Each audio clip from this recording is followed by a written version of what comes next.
തിരുവനന്തപുരം ജില്ലയിൽ വിഴിഞ്ഞത്തു നിന്ന് തുടങ്ങിയ യാത്ര അതിൻ്റെ രണ്ടാമത്തെ എപ്പിസോഡാണ് നമ്മളിപ്പോൾ കാണുന്നത്. ആ യാത്രയിലേക്ക് ഏവരെയും വണ്ടർ ഡേയ്സ് സ്വാഗതം ചെയ്യുന്നു.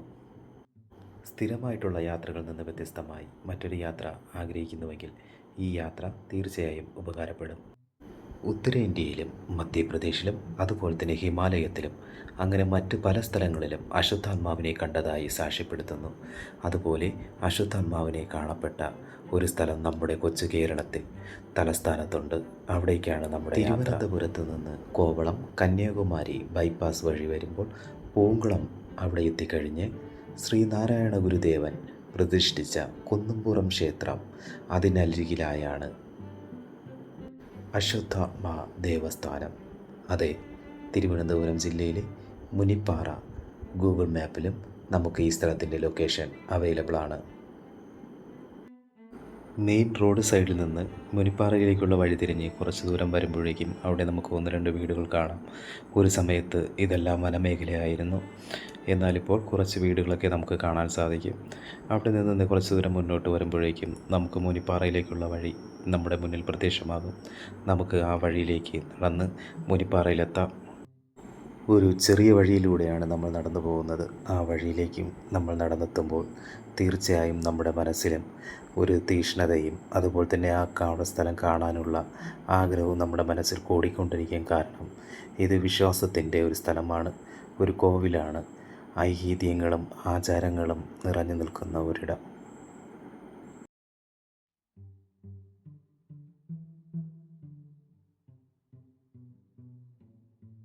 ഇത്രയും വിശ്വാസത്തിൻ്റെ നാട്ടുകാർ പോലും ഇന്നും വരുന്ന വഴിയിൽ അത് അശ്വത്ഥാത്മാവ് വരുന്ന സ്ഥലമാണ് എന്ന് അത്രത്തോളം വിശ്വാസത്തോടെ ഉറപ്പോടെ പറയുന്ന ആ ഒരു സ്ഥലത്ത് തീർച്ചയായും നമുക്ക് കാണാൻ കഴിയുന്നത് വലിയ വലിയ കെട്ടിടങ്ങളോ മനുഷ്യനിർമ്മിതമായ ബിൽഡിങ്ങുകളോ ഒന്നുമല്ല. എല്ലാം പ്രകൃതിയുടെ നിന്നോണം വലിയൊരു ആൽമരം കൂടാരമായി നിൽക്കുന്ന ഒരു കാഴ്ചയാണ്. ആ കൂടാരത്തിന് ചുറ്റുമാണ് അല്ലെങ്കിൽ കൂടാരത്തിനുള്ളിലാണ് അശ്വത്ഥാത്മാവും അതുപോലെ മറ്റു മുനിമാരും ഇവിടെ തപസ്സനുഷ്ഠിച്ചിരുന്നത്, അല്ലെങ്കിൽ ഇപ്പോഴും തപസ്സനുഷ്ഠിക്കുന്നത്.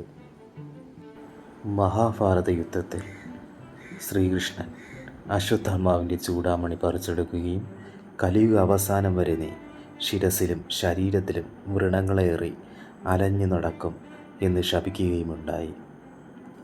ചിരഞ്ജീവിയായ മരണമില്ലാത്ത അശ്വത്ഥാത്മാവ്, ആ അശ്വത്ഥാത്മാവ് അതിനുശേഷം പലയിടങ്ങളിലായി പലരും കണ്ടതായി പറയപ്പെടുന്നു.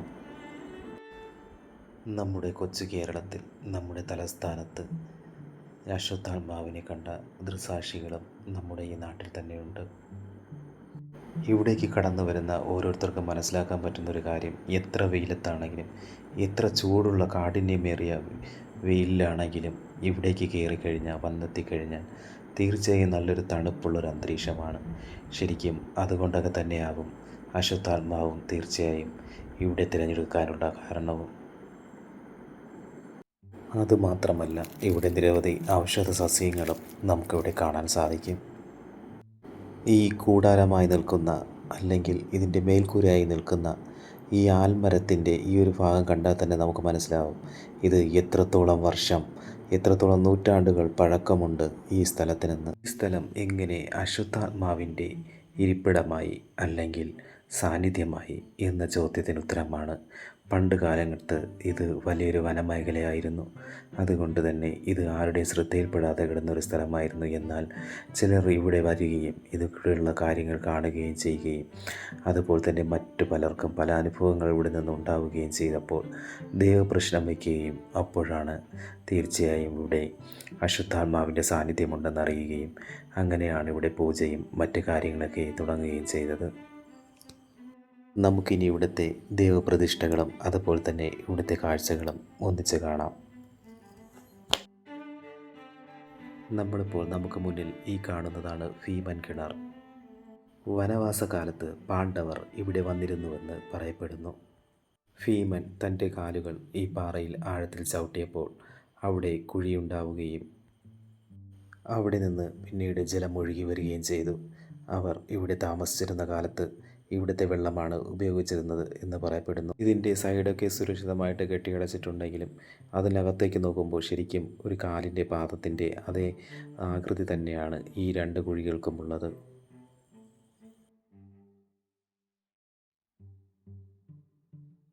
ഇതാണ് ഇവിടുത്തെ അശ്വത്ഥാത്മാവിൻ്റെ പ്രതിഷ്ഠ.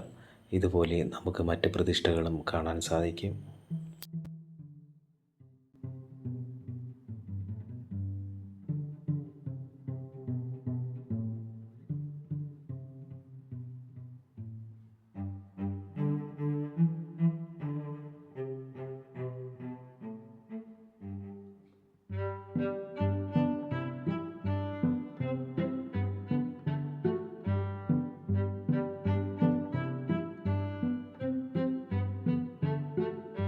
ഇനി നമുക്കിവിടെ ഗണപതി പ്രതിഷ്ഠയും സൈഡിലായി ഹനുമാൻ പ്രതിഷ്ഠയും നമുക്കിവിടെ കാണാൻ സാധിക്കും. പത്മനാഭസ്വാമി ക്ഷേത്രത്തിൽ 2 ഉത്സവത്തിനും ദീപാരാധന സമയത്ത് അശ്വത്ഥാത്മാവ് അവിടെ ഉണ്ടാകും. അതുപോലെ വടക്കുംനാഥ ക്ഷേത്രത്തിലും അശ്വത്ഥാത്മാവ് എത്താറുണ്ട്. കിഴക്ക് വെള്ളയാണിക്കായൽ, പടിഞ്ഞാറ് അറബിക്കടൽ, അതും ഈ സ്ഥലത്തെ പ്രത്യേകതയാണ്.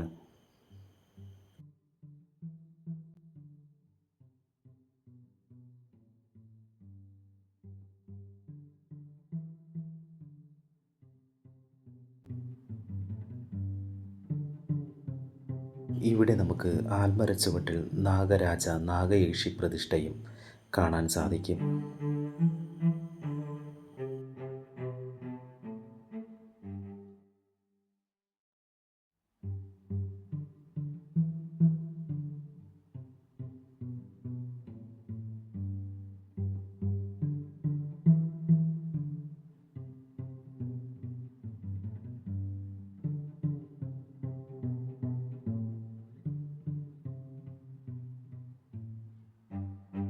ഇവിടെ തന്നെ ഒരല്പം പുറകിലോട്ട് വന്നു കഴിഞ്ഞാൽ അവിടെ താഴേക്കായി കുറച്ച് ദൂരം ഇറങ്ങി ചെന്ന് കഴിഞ്ഞാൽ അവിടെ നമുക്ക് കുറച്ച് പ്രതിഷ്ഠകൾ കാണാൻ സാധിക്കും. ഇറങ്ങി വരുന്ന വഴിയിൽ നമുക്ക് നമ്മുടെ ശ്രദ്ധയിലേക്ക് ഈ പാറ നമ്മളെ ശ്രദ്ധ തിരിക്കുന്നതായിരിക്കും. കാരണം ഈ പാറ പൊട്ടിക്കാൻ ശ്രമിച്ചതാണ്. കാരണം ഇത് പണ്ട് കാലത്തെ പൊട്ടിക്കലിനുള്ള വിദഗ്ധമായ കാര്യങ്ങളാണ് ഈ ചെയ്തിരിക്കുന്നത്. ഇന്നത്തെ ടെക്നോളജിയൊന്നുമല്ല ഇത്. ഉത്തരേന്ത്യയിൽ അശ്വത്ഥാത്മാവിനെ ഒത്തിരി പേർ കണ്ടതായി പറയുന്നു. 12 അടി പൊക്കവും നെറ്റിയിൽ ഒരു വലിയ മുറിവുമായി അലഞ്ഞു തിരിഞ്ഞ് നടക്കുന്ന അശ്വത്ഥാത്മാവിനെ പലയിടങ്ങളിലായി കണ്ടതായി പറയപ്പെടുന്നുണ്ട്. അതുപോലെ തന്നെ ഹിമാലയത്തിൽ ഒരു ഭക്ഷണശാലയിൽ എത്തുകയും അവിടെയുള്ള മുഴുവൻ ഭക്ഷണവും കഴിച്ചു തീർത്തതായും പറയുന്നു. ഹിമാലയത്തിലുള്ള ഒരു യോഗി ഹിമാലയമേ രഹാഹേ എന്ന പുസ്തകത്തിൽ അശ്വത്ഥാത്മാവിനെ കണ്ട ചരിത്രം വിവരിക്കുന്നുണ്ട്. അതുപോലെ മധ്യപ്രദേശിൽ ഒരു പ്രഗത്ഭനായ ആയുർവേദ ഡോക്ടർക്ക് ഒരു അനുഭവമുണ്ടായി. നെറ്റിയിൽ വലിയൊരു മുറിവുമായി വളരെ ഉയരം കൂടിയൊരു മനുഷ്യൻ അവിടേക്ക് ചെല്ലുകയുണ്ടായി. അദ്ദേഹത്തെ കണ്ടതും ഡോക്ടർ ചോദിച്ചു, നിങ്ങൾ അശ്വത്ഥാത്മാവാണോ? ഉടനെ തന്നെ നിമിഷ നേരം കൊണ്ട് അദ്ദേഹം അവിടെ നിന്ന് അപ്രത്യക്ഷമാവുകയാണ് ഉണ്ടായത്. അർജുനനെയും കർണനെയും പോലെ ഏറ്റവും ധീരനായ യോദ്ധാവുമായ അശ്വത്ഥാത്മാവ്, ചിരഞ്ജീവിയെ അശ്വത്ഥാത്മാവ് കണ്ടവരുണ്ടോ, ജീവിച്ചിരിപ്പുണ്ടോ എന്ന ചോദ്യങ്ങൾക്കെല്ലാം ഉത്തരം ചിരഞ്ജീവിയാണെങ്കിൽ തീർച്ചയായും അദ്ദേഹം നമുക്കിടയിൽ തന്നെയുണ്ട്. കലിയുഗത്തിൽ കൽക്കി അവതരിക്കുമ്പോൾ അപ്പോൾ അശ്വത്ഥാത്മാവും തീർച്ചയായും തിരിച്ചു വരുന്നതായിരിക്കും.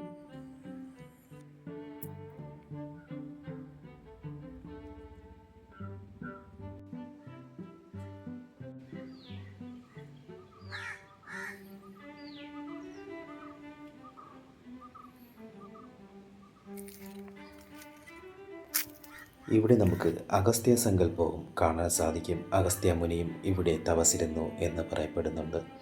അതുപോലെ തന്നെ ഇവിടെ അശ്വത്ഥാത്മ ദേവസ്ഥാനത്ത് ഉത്സവങ്ങളോ ആഡംബരങ്ങളോ പാടില്ല. കാരണം ഇത് അശ്വത്ഥാത്മാവ് തപസ്സിരിക്കുന്ന ഭൂമിയാണ്. അതുകൊണ്ട് തന്നെ ഇവിടെ യാതൊരുവിധ ആർഭാടങ്ങളും പാടില്ല. ഇത് എന്നും ഇവിടെ ഇങ്ങനെ തന്നെ നിൽക്കണം. അത് തന്നെയാണ് ഇവിടുത്തെ നിയമവും. ഒരിക്കൽ മധ്യപ്രദേശിൽ ഒരു പുരാതന ശിവക്ഷേത്രത്തിൽ അശ്വത്ഥാത്മാവ് രാമമുഹൂർത്തത്തിൽ പൂജയ്ക്ക് എത്താറുണ്ട് എന്ന് പറയുന്നു. ക്ഷേത്ര പുരോഹിതൻ നടയടച്ച് രാവിലെ വന്ന് നട തുറക്കുമ്പോൾ അവിടെ ആരോ അഭിഷേകം ചെയ്തതായി കാണപ്പെടുന്നു. ജലവും പുതിയ പൂക്കളും അവിടെ കാണാറുണ്ട്. ഇതറിഞ്ഞ് ഇതിൻ്റെ സത്യാവസ്ഥ മനസ്സിലാക്കാൻ വേണ്ടി പ്രശസ്തമായ ഒരു ന്യൂസ് TV ചാനൽ അവിടെ എത്തുകയും അവിടെ നേരം പുലരുവോളം ഷൂട്ട് ചെയ്യുകയും ചെയ്തു. എങ്കിലും അവർക്ക് ഒന്നും തന്നെ കാണാൻ കഴിഞ്ഞില്ല. നട തുറന്നപ്പോൾ പതിവ് പോലെ പൂക്കളും ജലവും ശിവലിംഗത്തിൽ കാണാനാണ് അവർക്ക് കഴിഞ്ഞത്.